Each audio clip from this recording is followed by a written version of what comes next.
Hello dear students, welcome to English class. I hope all of you are doing well.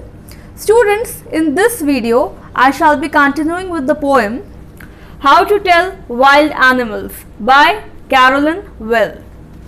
So, in the previous video I had explained till the 5th stanza, and in this video I shall be proceeding with the 6th stanza or the last stanza of this poem. So, before I explain you the last stanza, let me just revise that what all we have studied or whatever I have explained you in the previous videos. So I had already told you that this is a very humorous poem by Carolyn Well. She has given several indications, she has given several dangerous clues in order to identify a wild animal. That means if you happen to meet any animal, or if you go to a forest, then how will you identify that animal? If the animal is attacking you, then how you will come to know that which animal is attacking you? So she has given several clues in each of the stanzas in order to identify the wild animals. And I would say that she has given several dangerous clues to identify the wild animals.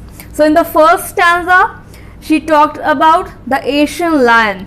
Then in the second stanza, she talked about the Bengal tiger.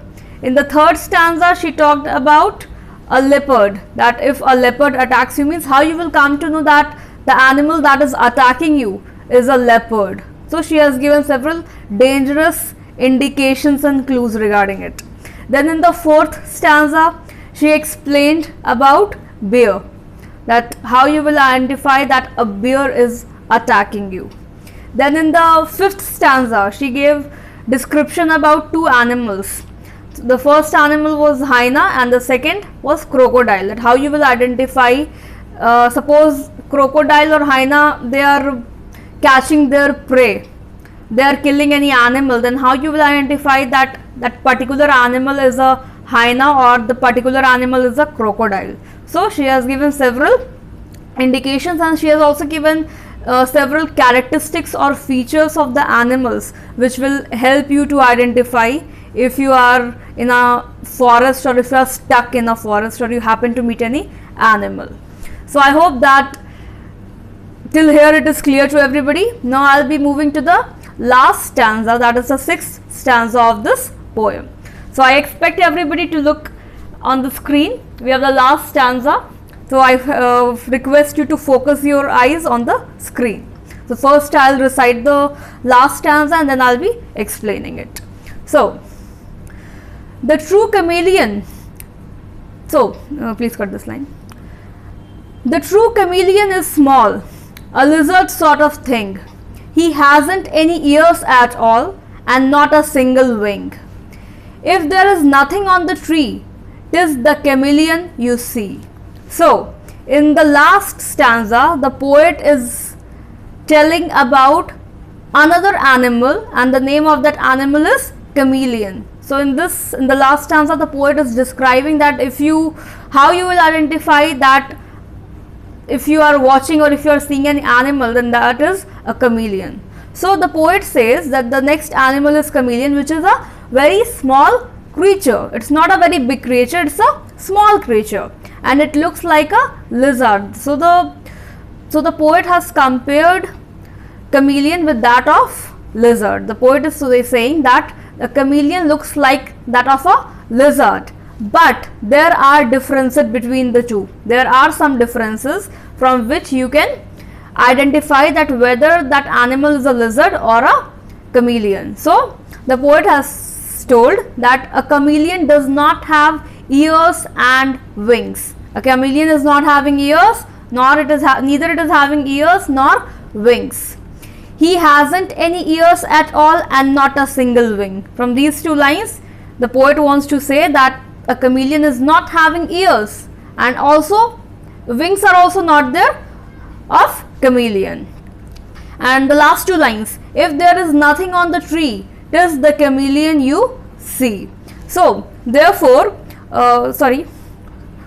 so moreover, the poet has explained the feature, one very important feature or characteristic of chameleon.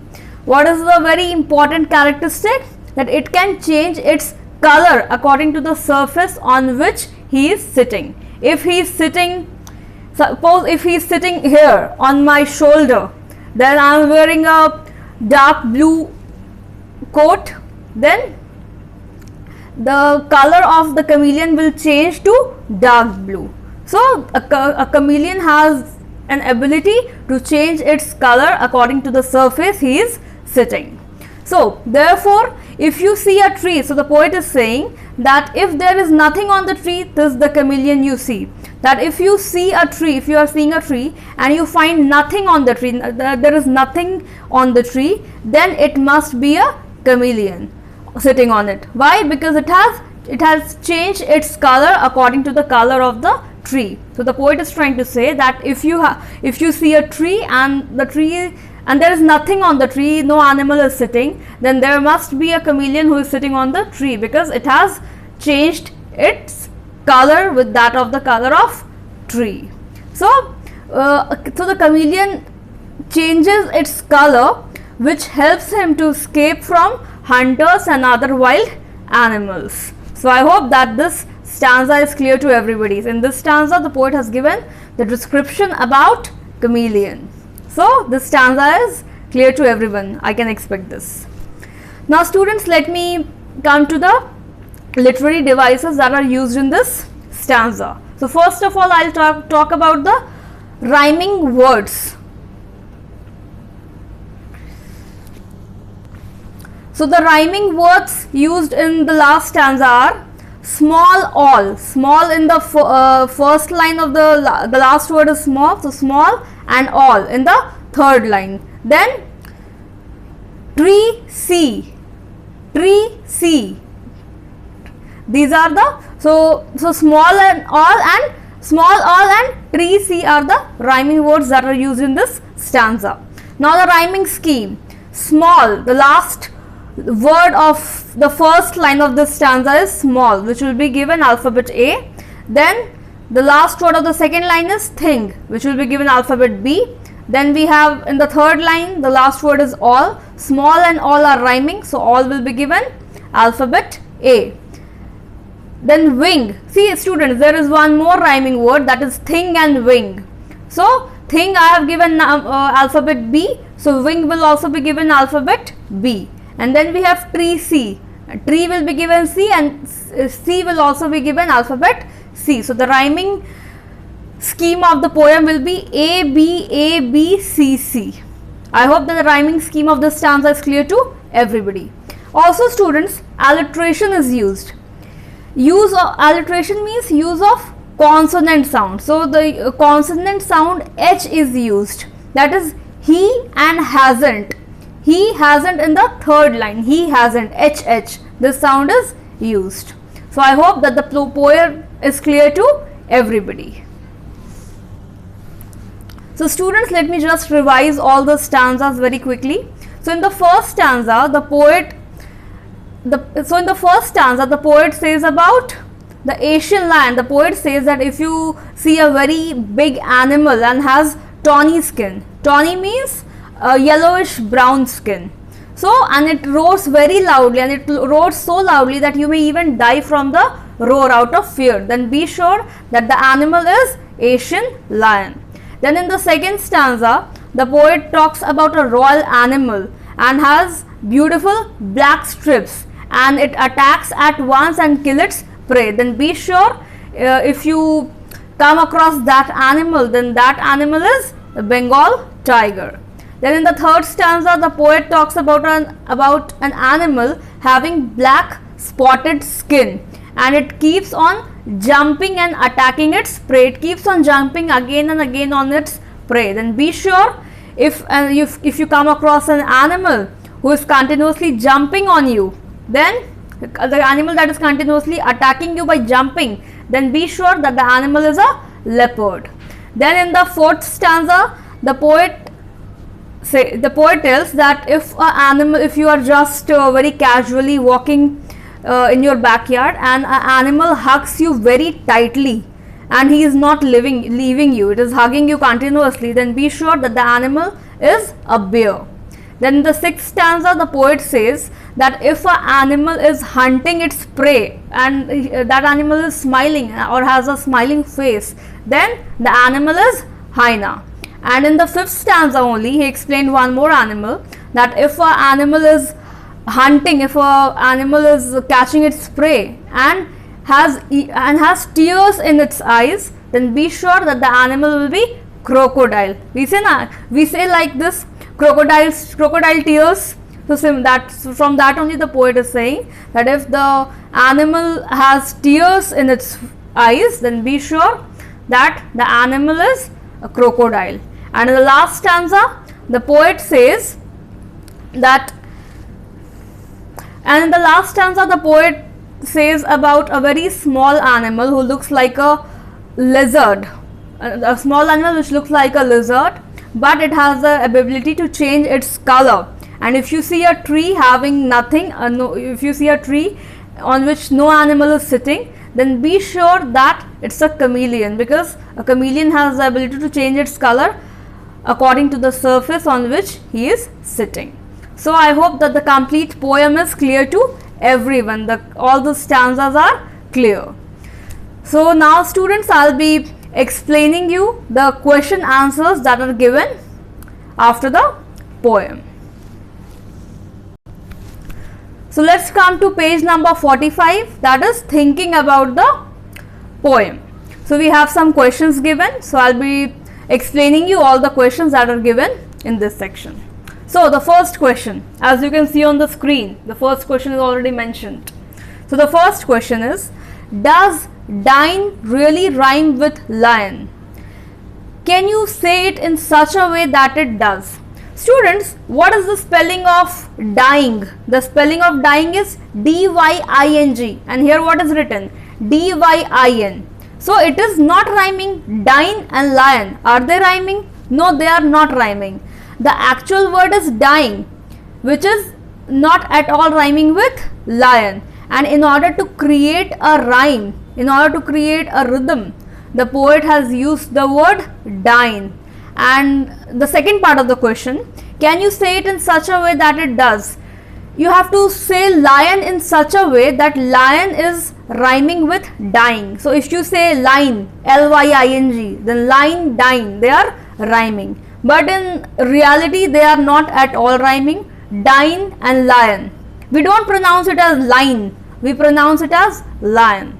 So just in order to rhyme the poem, line the stanzas, the poet has used the word D-Y-I-N, dine. Okay, so I hope that the first question is clear to everybody. Now the next question, that is question number 2. So question number 2.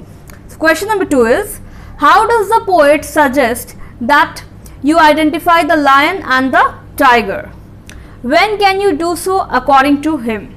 So the first part, let me explain you the first part, that how does the poet suggest that you identify the lion and the tiger. See, I have already told you that the poet has given several dangerous identification signs in order to identify a wild animal.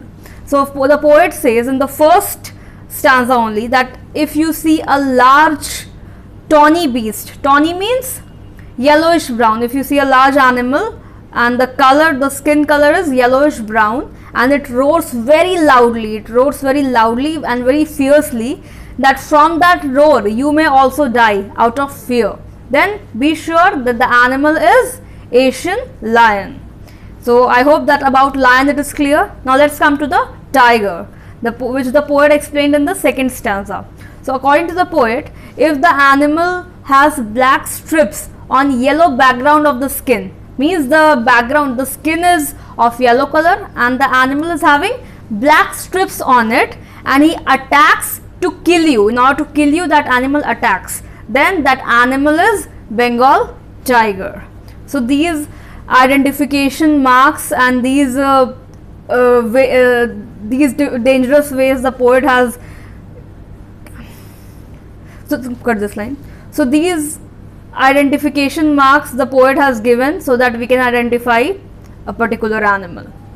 Now the second part of this question, when can you do so according to him? So we can identify the animal when it eats us. That means it is a humor that is created by the poet. When the animal will eat us, then only we will come to know that which animal is eating us or which animal is attacking us. So I hope this is clear to everybody. Now let's move to the third question, as you can see on the screen. So the third question is, do you think the words leapt and leapt in the third stanza are spelled correctly? Why does the poet spell them like this? See, first of all, the words leapt and leapt in the third stanza, they are not spelled correctly. So students, the poet has spelled them like this in order to maintain the rhythm of the poem. In order to maintain the rhythm, the poet has used the words in this way. And when spelled this way, they rhyme with the first part of leopard, thus giving emphasis to leopard in each line. So just to rhyme, as it is a poem, and in the poem the last words have to be rhymed properly to create an effect. So in order to create an effect, the poet has used these words in such a way. So I hope that this question is clear to everybody. Now let's move to question number 4th. So question number 4th is, as you can see on the screen, do you know what a bear hug is? It's a friendly and strong hug, such as bears are thought to give as they attack you. Again, hyenas are thought to laugh and crocodiles to weep crocodile tears as they swallow their victims. Are there similar expressions and popular ideas about wild animals in your own language? So students, this question has to be done by you in your own words. So this is a homework. You have to do this question by your own. Now let's come to the last question, that is question number 5th. So the last question is, look at the line, a novice might nonplus. How would you write this correctly? Why is the poet's incorrect line better in the poem? So students, this line, a novice might nonplus, this line can be correctly written as a novice might be nonplus, means grammatically it's not correct, but according to the poem it is correct. And the second part, that why is the poet's incorrect line better in the poem? So the poet's incorrect line is better in the poem as it maintains the rhyme scheme of the poem. It is creating a rhyme, and by writing it incorrectly, the nonplus rhymes with does, that is given in the does, which is the last word of the 4th line of this stanza. So just in order to make it effective, in order to make it in the rhythm, the poet has used this line in this way. So I hope that all the stanzas as well as the questions are clear to everybody. So students, I'll meet you in the next video with the next chapter. Till then, thank you so much and stay safe.